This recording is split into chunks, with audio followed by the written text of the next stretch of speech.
According to legend, medieval knights would leave for the Crusades and stay away from home for years. To prevent their wives from indulging their natural needs with the caretaker or the local minstrel, they had to resort to an ingenious device. Made with iron and padlocked, this was a sort of intimate armor that protected the private parts. It only had 2 openings so that the ladies could relieve their other, more urgent needs. This way, women would preserve their fidelity. The first sketch of a chastity belt appeared in Bellefortese, a 1405 military handbook by Conrad Kaiser, featuring instruments of war such as catapults, armor, and torture devices. But even the author himself did not take the book seriously, who included jokes about farts, an immortal and favorite theme in medieval humor. No actual proof of the belt designed by Kaiser has ever been found.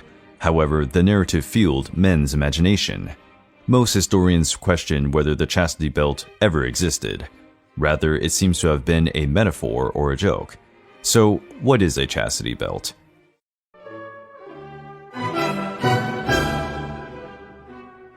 The definition of a chastity belt is fairly straightforward. It is basically a belt designed to protect a woman's chastity. It appears in medieval drawings as a metal gadget with a padlock on the front. Women who wore the belt were not allowed to have sex without their husband's permission. The key, of course, was kept with him. The belt could vary in design. Some had thorns aimed at deterring potential suitors. Others used leather straps instead of metal. A chastity belt on display at the Science Museum in London features a beautiful flower design, which was intended to allow defecation. Several other museums also exhibit chastity belts. At the Musée de Cluny in Paris, one of them is said to have belonged to Catherine de Medici. The belt is a single velvet hoop with a small iron plate in front. Yet another belt, purportedly belonging to Anne of Austria, the mother of Louis XIV, is a couple of hinge plates held together by a metal waistband. But there is one problem with all these museum exhibits.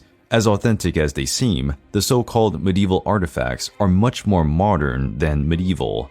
For example, the metal on Catherine de Medici's belt was tested, revealing that it came from the early 19th century, hundreds of years after her death in 1589. So where does the chastity belt myth come from? The object had started to pop up in ever more and more engravings of the time. Most images featured couples, in which the ever-older husband would go out to work and his wife, bare-chested and wearing the chastity belt, would wait for the lover, who would enter the scene with a second strategic key. Older husbands worried that their wives would cheat on them with young men. The first such mention of chastity belts comes from ancient Rome. They were not even metal devices, but made of simple knots.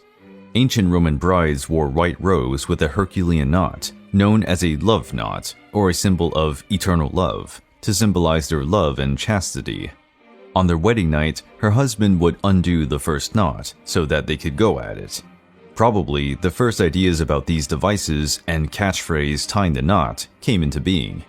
For centuries to follow, ideas about women's chastity continued to remain firmly rooted in European culture. Nevertheless, belts did not assume a physical form until the 15th century. That's when the German military engineer, Conrad Kaiser, published a work on military engineering called Bellefortis. Between his drawings of catapults, armor, and torture devices, the chastity belt appeared for the first time. But Bellefortis also featured fart jokes and an idea for making people invisible.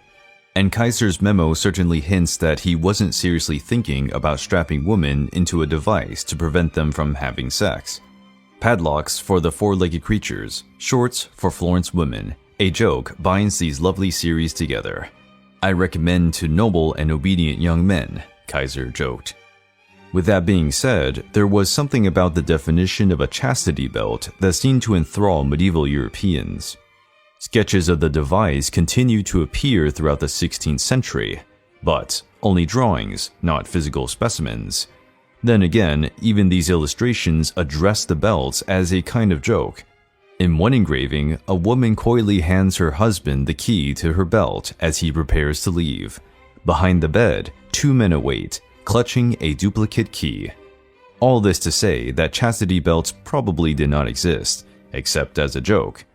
The belts were highly implausible. For one thing, there is very little evidence to suggest that they actually existed. Secondly, their use would certainly have been fatal to women. A woman might not even survive the ensuing hygiene and health issues after several days. In other words, the sheer definition of a chastity belt, an iron underwear, would make it painful, dangerous, and potentially fatal. The British Museum notes that the vast majority of surviving examples of chastity belts are likely to have been made in the 18th and 19th centuries, as trivia for the lewd or as gags.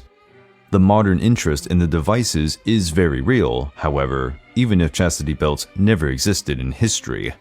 Accordingly, the myth involving chastity belts became popular during the 18th and 19th centuries, once it became trendy to talk trash about the Middle Ages.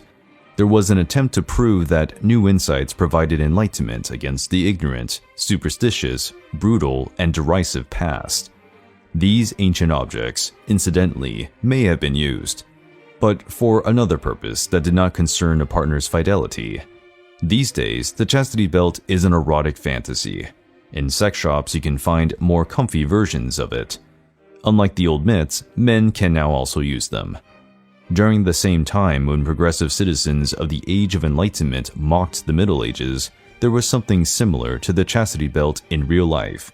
They were anti-masturbation devices, used in psychiatric facilities. The scientific consensus of the time was that solitary addiction was harmful in all sorts of ways.